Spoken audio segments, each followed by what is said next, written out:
It's mystery time. Time now for the best in mystery. Tonight, Mystery Classics stars Sir Laurence Olivier in the picture of Dorian Gray.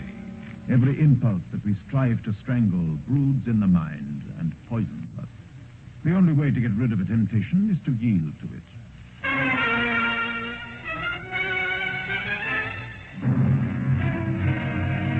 Good evening. This is Don Dowd, your host for Mystery Time. Tonight, as on every Thursday night, Mystery Time brings you Mystery Classics. Great stories of crime and punishment performed by famous stars. Tonight, a real treat. Sir Laurence Olivier, regarded by many as the foremost actor in the world, brings to life Oscar Wilde's chilling classic story of a man and his portrait, The Picture of Dorian Gray. Here is a powerful drama of temptation, of evil, and of the consequences. It's sure to hold you spellbound. So now, transcribed, Oscar Wilde's The Picture of Dorian Gray, starring Sir Laurence Olivier as Lord Henry Wotton.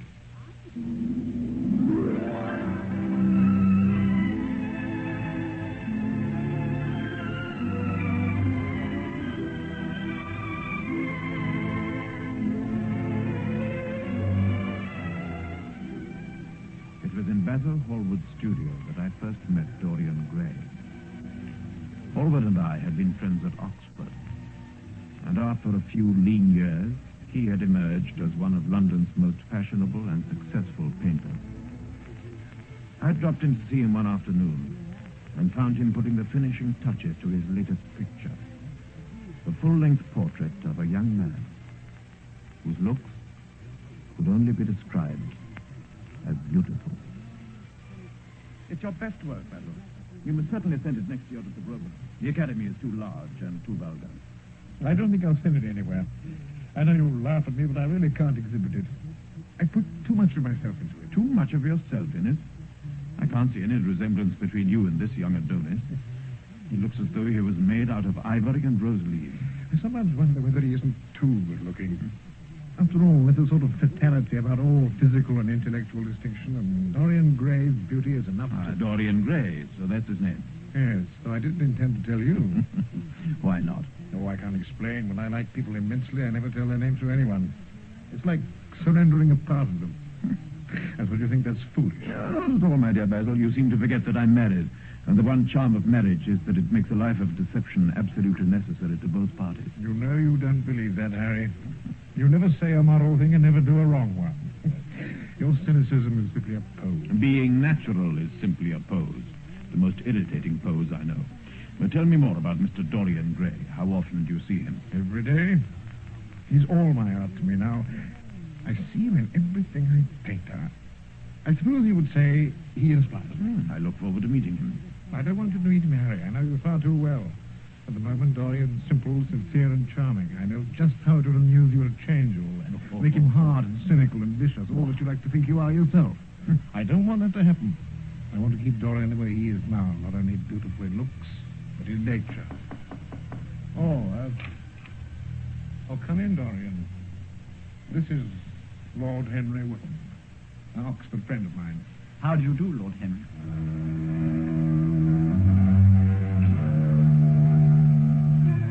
Yes, he was certainly wonderfully handsome. There was something in his face which made one like him at once. All the candor of youth was there, as well as all youth's passionate purity. Are you really a bad influence over your friends, Lord Henry? Like Basil says you are. There is no such thing as a good influence, Mr. Gray. All influence is immoral. Why? Because to influence a person is to give him one's soul. He does not think his natural thoughts or burn with his natural passions. His virtues are not real to him. His sins, if there are such things as sins, are borrowed. I had never thought of it that way. The aim of life is self-development. I believe that if one man were to live out his life fully and completely, the world would gain such a fresh impulse of joy, we would forget all our maladies. As it is, we are punished for our refusals. Every impulse that we strive to strangle broods in the mind and poisons us. The only way to get rid of a temptation is to yield to it. Live the wonderful life. It certainly gives you a most wonderful expression. I really think I've caught it on the canvas. Animation, the sheer surprise of it. Come and see what you think. I really think it's your masterpiece, Basil. I'll give you anything you'd like to ask for it. Well, it isn't mine to sell, Harry. What is it, then? Dorian, of course. Oh, he's a lucky fellow, then. How sad it is. I shall grow old and horrible and dreadful, but this picture will always remain young. It'll never be older than this particular day in June. If only it were the other way around. If only it was I that would stay young and the picture that was to grow old. For that, I would give everything. There's nothing in the world that I wouldn't give. I would even give my soul. From the moment I first set eyes on Dorian, I knew the power and influence I could exert over him. Within a month, Dorian was a new and vivid being. Never marry a woman like my wife, with straw-colored hair, Dorian. Why not, Harry? Because they're so sentimental. But I like sentimental people. Never marry at all, Dorian. Men marry because they're tired. Women because they're curious. Both are disappointed. I don't think I'm likely to marry, Harry. I'm too much in love. That is one of your aphorisms. I'm putting it into practice, as I do everything you say. And who are you in love with, Dorian? With an actress. An actress? That's rather a commonplace debut. Who is she? Her name is Sybil Vane. Never heard of her. No one has. But people will someday. She's a genius. My dear boy, no woman is a genius.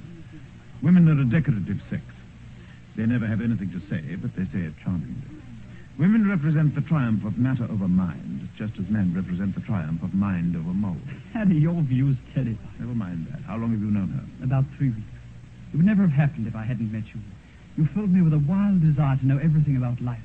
For days after I met you, something seemed to throb in my veins. I began to wander all over London looking for new experiences.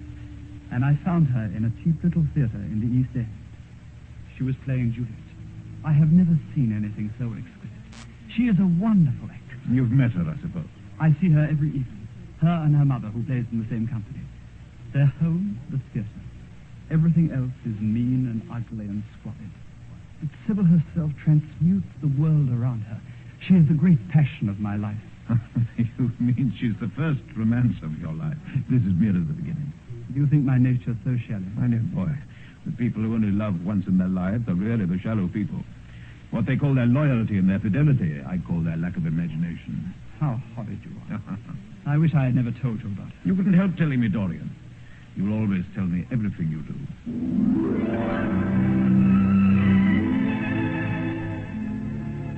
Dorian's love affair was really a considerable bore, as it meant that he was never to be found in a club for dinner. Like the new Dorian himself, passionate and exciting, I rather regarded that love affair as my own creation.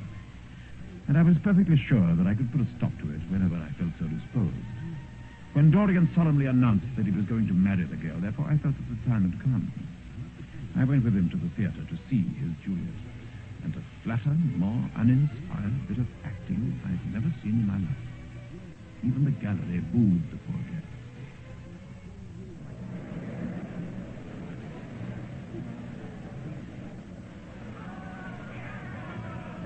But what on earth is the matter with her? I've never seen her act so bad. She was like a different... She's very beautiful, Dorian, I grant you, but she certainly cannot act. I can't understand it. Perhaps she was ill or something. Come round and knit her dressing. Thank you, no. I prefer the club. Why don't you come too and forget all about it? We'll drink to the beauty of Sybil Vane, for she is beautiful. And what more can you want than that? After all, I don't suppose you'll want your wife to act, will you? So what's it matter if she plays Juliet like a wooden doll? After all, if she knows as little about life as she does about acting, she'll be a delightful experience. Go away, Harry. I want to be alone with her for a few minutes. I'm furious that you should have seen her give such a terrible performance. But there must be some reason for it. I've got to find out what that reason is. I might have explained to him that love is very much the same thing as art, since both are simply forms of imitation. As it was, his discovery of their interdependence threw him rather out of countenance. As well it might, if his account of the interview was correct. Sybil, what on earth was the matter? You mean how badly I acted tonight? It was dreadful. Are you ill? You've no idea what I suffered. I brought a close friend to see you, Told him that you were a genius? Dorian, you should have understood why I was bad tonight, why I shall always be bad, why I shall never act well again. You're ill, I suppose. When you're ill, you shouldn't act. You make yourself ridiculous. My friend was bored. So was I. Dorian, before I knew you, acting was the one reality of my life. It was only in the theater that I lived. I thought that it was all true. I was Rosalind one night, Portia another. I believed in everything. The people I acted with seemed godlike. The painted scenes were my words. I don't know what you're trying to say. Dorian, you taught me what reality really is. Tonight, for the first time in my life, I saw through the hollowness, the sham, the silliness of the part I was playing. I saw that Romeo was hideous and old and painted, that the scenery was vulgar and the moonlight false. The words I had to speak were unreal, not my words, not what I wanted to say. You had brought me something higher, something which art can only try and reflect. You had made me understand what love really is. Now you're more to me than all art can ever be. Take me away, Dorian. Take me away with you where we can be quite alone. I hate the stage. I cannot mimic a love that burns me like a flame. You killed my love. You used to stir my imagination. Now you don't even stir my curiosity. Dorian, don't say such terrible things. I love you. I love you. Don't you love me anymore? Love you? I'll never see you again. I'll never even think of you or mention your name. I wish I'd never laid eyes on you. You spoiled the romance of my life. Dorian, don't leave me. Not like this. Kiss me and say you forgive me. I'll work so hard. I'll try and act well again. Don't leave me because I love you more than anything else in the world. I'm going to. I don't wish to be unkind, but I can't ever see you again. You've disappointed me.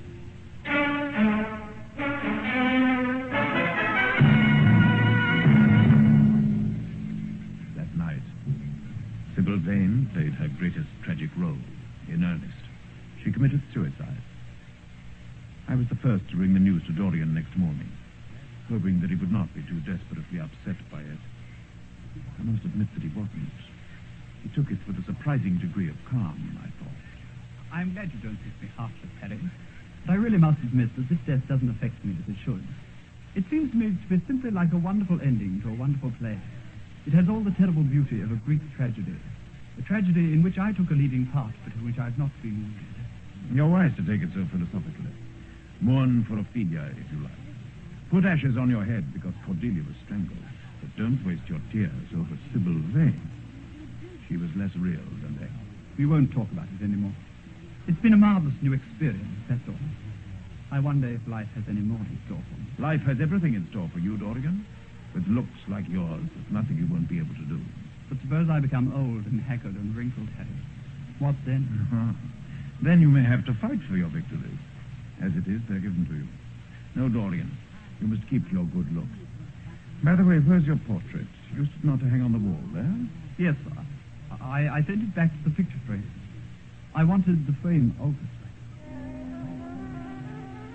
But it wasn't the frame of the picture that was altered. The picture itself had undergone a strange alteration. Since that rather distasteful scene with Sybil Vane, the expression of the painted portrait had become mysteriously different. The smile, which had been so beautiful, was beautiful no longer. It had twisted itself into a cruel sneer.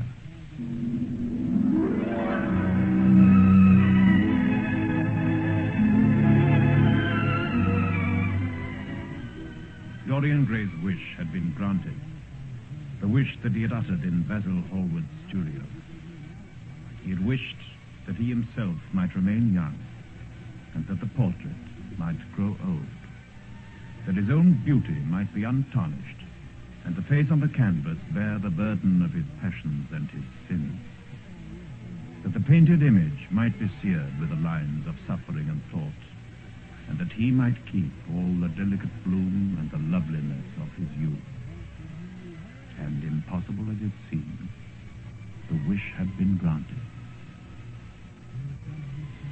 But now the portrait had become more than a mere work of art. It had become an accusing conscience, which mirrored within itself all the thoughts and deeds which Dorian Gray strove to conceal from the world. And that was why the portrait must be hidden and locked away, lest in the evil of its look, the world should see him to the soul, and Dorian Gray should be betrayed. Sybil Vane's death means nothing to him. My dear Basil, it's only shallow people who require years to get rid of an emotion. A man who is master of himself can end a sorrow as easily as he can invent a pleasure. Dorian, this is horrible. Something has changed you completely. You look the same, but you're different. You talk as if you had no heart and no pity in you. It's all Harry's influence, I can see that. I owe a great deal to Harry, Basil. More than I owe to you. You only taught me to be vain. Well, I'm punished for that, Dorian. Or shall be someday. I don't know what you mean by that, Basil, or what you want. I want the Dorian Gray I painted. By the way, where is it? Have you taken it down? Yes. It began to depress me. I couldn't bear to look at it. But why not? Where is it? Let me look at it again. No, Basil. I don't want to show it to you anymore. Not show me my own work? Are you serious? Quite serious. I can't give you any reasons, and you're not to ask for any. Well, if that's the way you feel about it, really, it seems rather absurd. I'd changed my mind. I was going to exhibit it in Paris in the autumn. Exhibit it? You mean put it on show for people to gape at? I never thought you'd object to being admired. I can't explain it the way I feel. But there seems to me to be something fatal about a portrait. After a while, it begins to have a life of its own. Well, Dorian, I can see no change in you, not outwardly. In character, yes. Not on your features. May they never change, for if you're serious, they're all that I shall ever have to remember my greatest painting by. Oh, no. The portrait of Dorian Gray was no longer a work of art that could be placed on exhibition. The portrait was becoming more revealing every day. The horizons of Dorian Gray's experience were rapidly the beauty of Dorian Gray remained unchanged. It was only upon the face of his portrait that the harsh lines began to spread. How horrible. So that's what I have grown into already. Within a year, it is as though half a lifetime of meanness and spite and evil have been gathered into that aging. Within a year,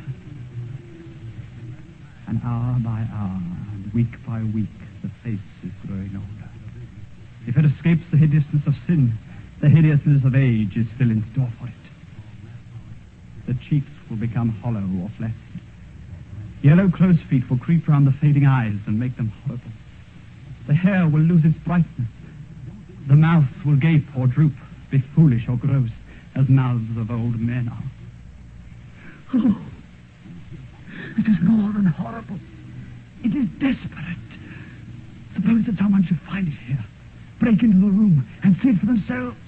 Dorian Gray as he really is. Well, so far the secret has been kept.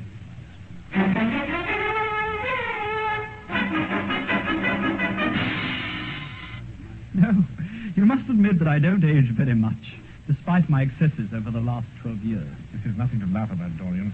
They're saying that you corrupt everyone with whom you become intimate. Quite enough for you to enter a house with shame of some kind to follow after. Isn't all this a little unnecessary, Basil? Lord Tame was one of my greatest friends at Oxford. He showed me a letter that his wife had written to him when she was dying alone in her villa in Mentone. Your name was implicated in the most terrible confession I've ever read. What of it? The story was probably true. Lord Henry is your closest friend. Surely for that reason, if for no other, you shouldn't have made his sister's name a byword. When you met her, not a breath of scandal ever touched her. Is there a single decent woman in London now who would drive with her in the park? Can I help the weaknesses of my friends? You also have known me. I wonder whether I really do know you. Before I could answer that, I should have to see your soul. To see my soul? Yes, but you needn't worry. Only God can do that. You shall see it yourself. Tonight. Come, it's your own handiwork. Why shouldn't you look at it? You can tell the world about it afterwards if you choose, but nobody will believe you. If they did, they'd like me all the better for it. I know more about the world than you do. Come on. You've chatted long enough about corruption. Now come and see it face to face.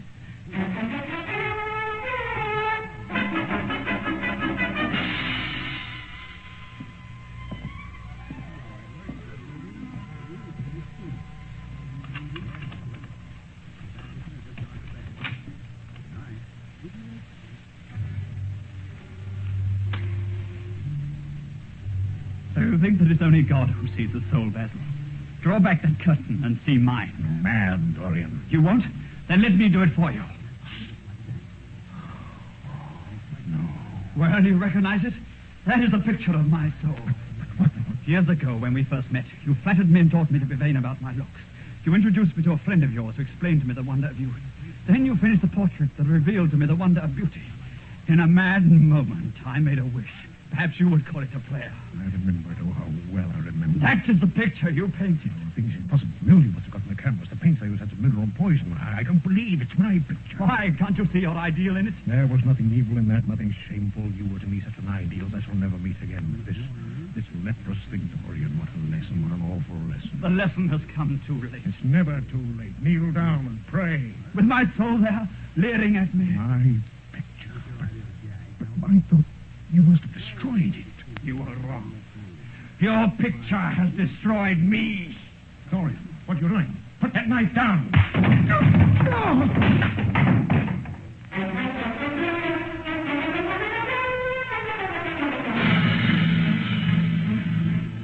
Basil Hallward was dead.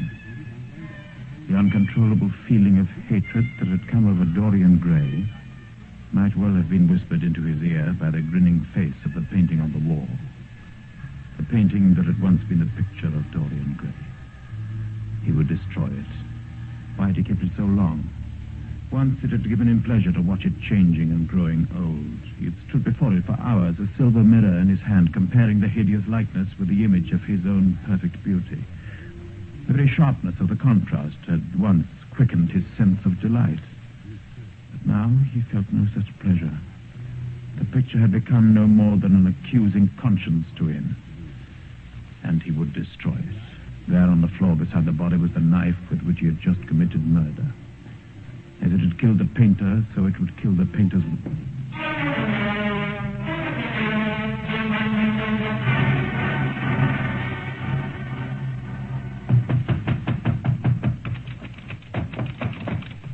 The servants hammered on the door in vain. When they entered, they found, hanging upon the wall, a splendid portrait of their master as they'd last seen him, in all the wonder of his exquisite youth and beauty. Lying on the floor were two dead men. One was the artist who had painted the portrait, Basil Hallward. The other was an old man, withered, wrinkled, and loathsome of visage, with a knife driven into his heart. It was not until I examined the rings on his claw-like fingers that I recognized who it was.